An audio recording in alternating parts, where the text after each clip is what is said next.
Welcome back. Visakha fishing harbour మత్స్యకారులతో కళకళ్లాడుతోంది.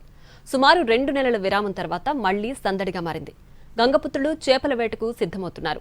బోట్ల మరమ్మతులు, వలలు రిపేర్లు చేసుకుంటున్నారు. ఐస్ లోడింగ్ చేస్తూ వేటకు రెడీ అవుతున్నారు.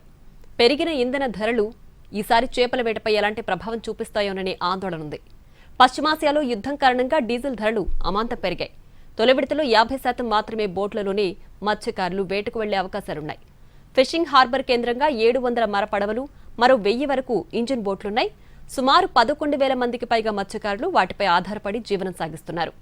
విశాఖలో మొదలు కాబోతున్న చేపల వేటపై మరింత సమాచారాన్ని మా ప్రతినిధి చిరంజీవి అందిస్తారు.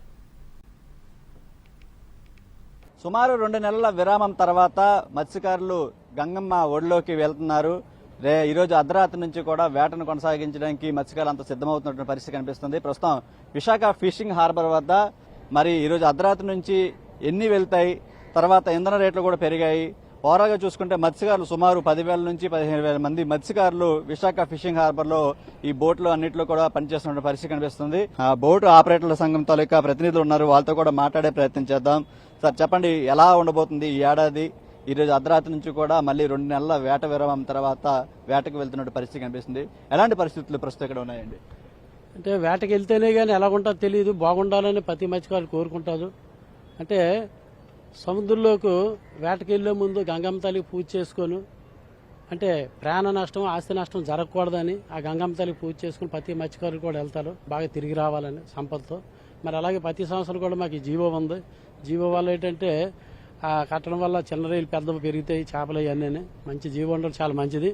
అలాగనే పొల్యూషన్ వల్ల ఈ సంపద తగ్గిపోతుంది.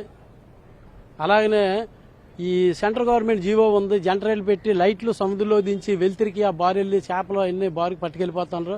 ఆ ప్రతి రాష్ట్రంలో కూడా తీశారు, గుజరాత్, కేరళ, కర్ణాటక, మరి అలాగే తమిళనాడులోని ఈ జనరేట్లు తీశారు లైట్లన్నీ. మన వైజాగ్లో మాత్రం ఈ లైట్లు దొంగతనాన్ని యాడ్ చేస్తాను గవర్నమెంట్ డిపార్ట్మెంట్ వాళ్ళకి తెలియజేయడం జరిగింది, జనరేలు తీసేమని. అయినా దొంగతనాన్ని వెళ్ళిపోవడానికి ఈ సంవత్సరం చూస్తున్నారు.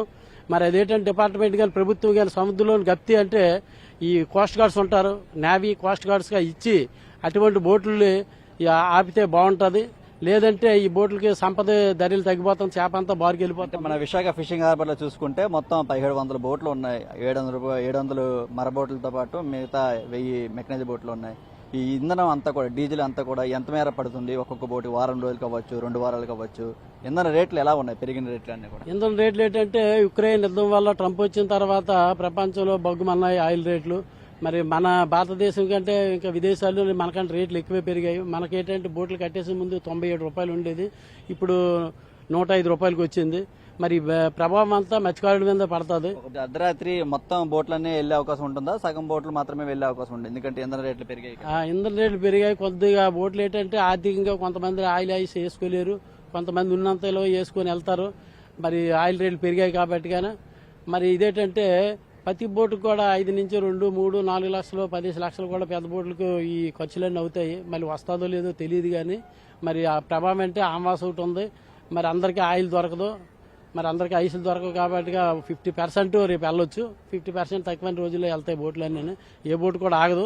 అంటే ప్రతి మత్స్యకారులు కూడా ఫస్ట్ వెళ్తే ఏదైనా దొరుకుతుందని, సంపద దొరుకుతుందని వెళ్తారు ఆశాజీవి. రేపటి నుంచి కూడా, రేపు అంటే ఈరోజు అర్ధరాత్రి నుంచి ఖచ్చితంగా బోట్లు వెళ్లే వాళ్ళంతా కూడా సిద్ధం చేసుకున్న పరిస్థితి కనిపిస్తుంది. మొత్తం 1700 బోట్లు ఉంటే అందులో ఎన్ని వెళ్తాయి అనేది చూడాలి. ఎందుకంటే ఒకవైపు పెరుగుతున్నటువంటి ఇంధన రేట్లు అవ్వచ్చు, మిగతావన్నీ కూడా